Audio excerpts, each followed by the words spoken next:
thanks very much everybody for inviting me and for coming to my talk. The title that I was given for this was How do you ensure communications with your clients are stigma-free from a healthcare provider's perspective?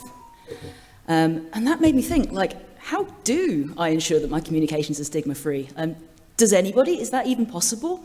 It made me reflect on the times that maybe my language hasn't been perfect. I've enacted stigma against people, without meaning to, and I think probably everyone has a little. I think in the HIV sphere, we may be at risk of a little bit of Mother Teresa syndrome. We think we're the good guys. We couldn't possibly cause anybody any harm. We help AIDS patients when no one else would. I think that is a little bit of a dangerous thing to be so complacent, and I think we all need to be sort of vigilant and reflective about how we approach our work.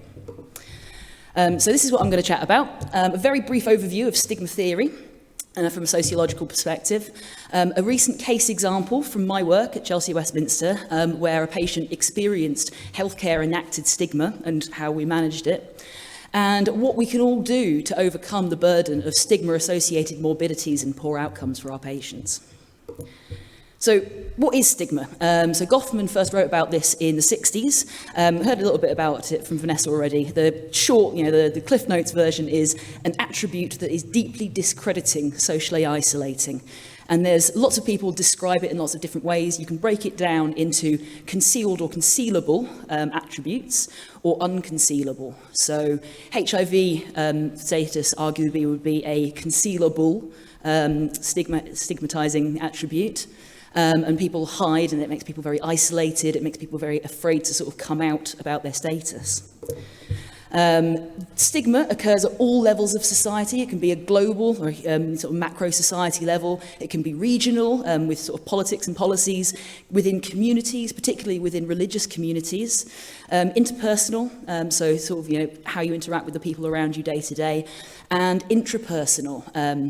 It's been mentioned already, but if you believe what society is telling you, that you deserve this, that you're a bad, dirty person and you don't deserve good things, you don't deserve good health, you're not going to be able to engage. That's a really, really challenging concept to overcome. So Lincoln Phelan expanded on this theory of stigma, and this is their conceptual framework. And all of these things interlink. You identify and label people in society who are different. You get the in-group and the out-group. And then you stereotype, and sort of myths and discrediting ideas start to come out. It's like the 4 H's of who gets HIV from the 80s, the Haitians, homosexuals, drug users, etc. They get excluded, they get discriminated against, and all of this is working in a framework of power. So you get power and prejudice. So here's my case study, Sally. So picture it, I'm on call, I'm doing a bank shift twilight at the hospital, and I get a phone call from the emergency department nurse practitioner. Oh, hi Joe, I'm glad you're still here. Can you come and see this patient and send her home? She's one of yours. Right? Already I'm thinking, this is going to be a difficult one. So Sally is a 34-year-old woman. She's of African descent, but she's been in the UK basically all of her adult life. She acquired HIV perinatally. She has struggled a lot over the years. She has a very complex and traumatic background. She struggles to engage with the clinic. She struggles to manage with her antiretrovirals. And she is what is uncharitably described as an emergency department frequent flyer. Her last viral load was 180,000. Her CD4 count is low. So she's got very, very complex medical background. She's had PCP, she's had infective endocarditis, she's had episodes of drug-related psychosis, for which she's been sectioned, she's detained under the Mental Health Act. She suffers from non-epileptic functional seizures.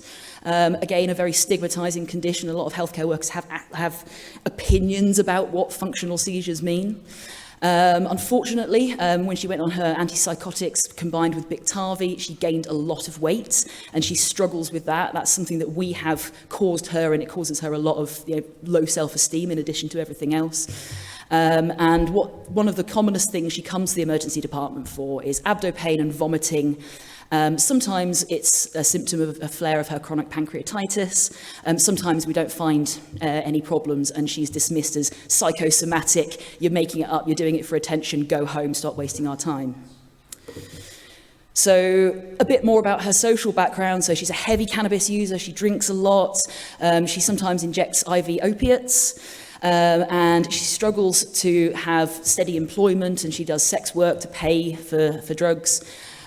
She's got a very, very vulnerable social background. Her ex-partner's in a gang. She's been involved in gang activity before, and he's beat her up before as well. And she goes back to him, she dumped him, she goes back, etc. Because perinatally acquired HIV, a lot of her family have died, sadly. So apart from a few friends that kind of intermittently provide support, her only living family is her younger brother, who is also perinatally HIV, chaotic social situation. He's got very bad mental health as well as physical health. So she really struggles for sort of support. So where does this nurse practitioner's stigma come in? So we've already heard, the nurse thinks, oh, drug seeking, frequent flyer, personality disorder. I hate that label. I think probably in the next 5 to 10 years, we're going to get rid of the term personality disorder because most of it comes from complex PTSD and an understandable but maladaptive response to complex childhood trauma. Functional seizures, I've already mentioned, and all this boils down to she's a difficult patient, I've got a busy A&E department, I'm too busy for time wasters like this. So this all comes under, as I said, the power and the discrimination umbrella. So it's compounded by the fact that she's black, she's a black woman, and we know that black women specifically are much more likely to not be believed, think that their pain is being exaggerated, think that their symptoms are being exaggerated, and have delayed or absent management of their symptomatic needs. She's a fat black woman, so we have something that we really don't talk about in the medical sphere enough is fat phobia. And we think, being fat is a sort of a personal moral failing rather than a chronic disease, which we should be attuned to and be supportive of. There's a very tendency to say, oh, no, like your back hurts, oh, it's because you're fat, go and lose some weight. No, like we need to provide better support. Compounded with all of that, she's living in poverty, she has poor educational attainment. She's a smart woman. She's had to be because she's had to learn how to survive in a very, very hostile environment. But because she hasn't got a RP accent, she's working class, and that means she gets discredited and not given the autonomy that she really deserves. And we all know about judgmental societal constructs, about people living with HIV, about injecting drug users, sex workers, around mental illness as well. So what did I do? Of course, I went down to see her, poor Sally, and she said, "Thank bleep, you're here, Dr. Joe. These nurses are being bleeping bleeps to me, innit?"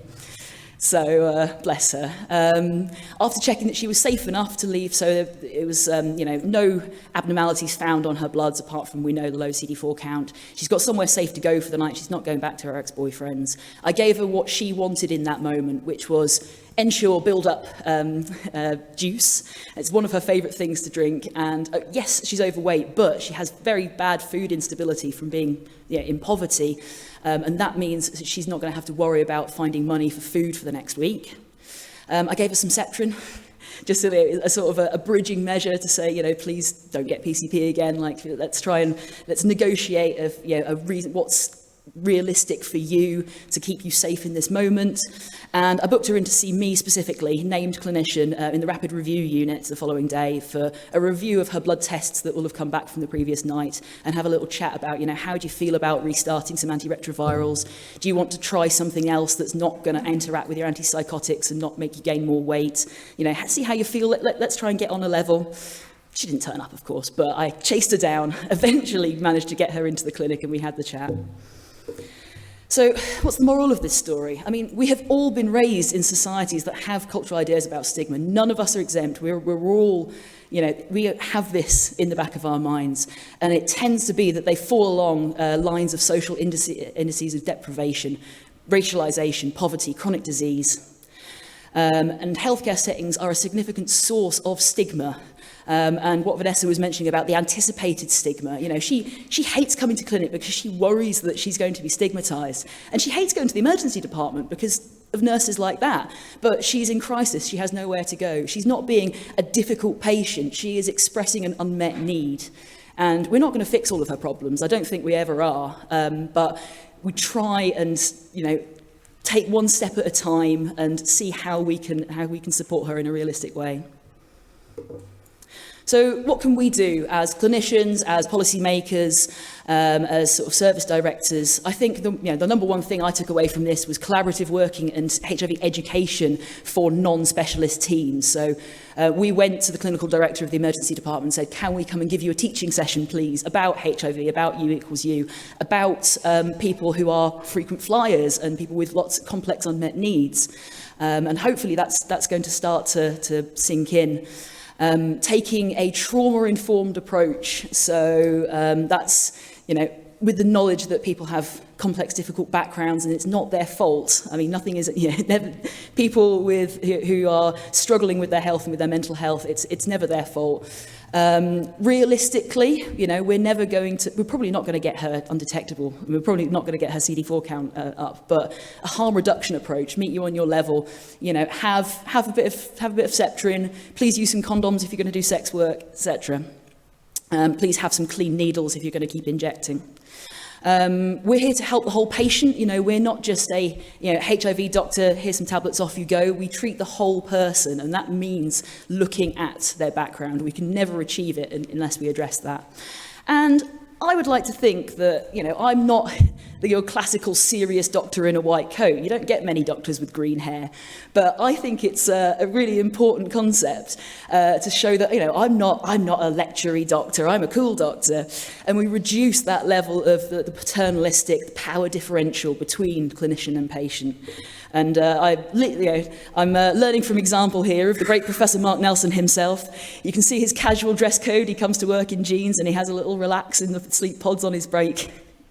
He's going to hate me for putting that picture in. So thank you very much.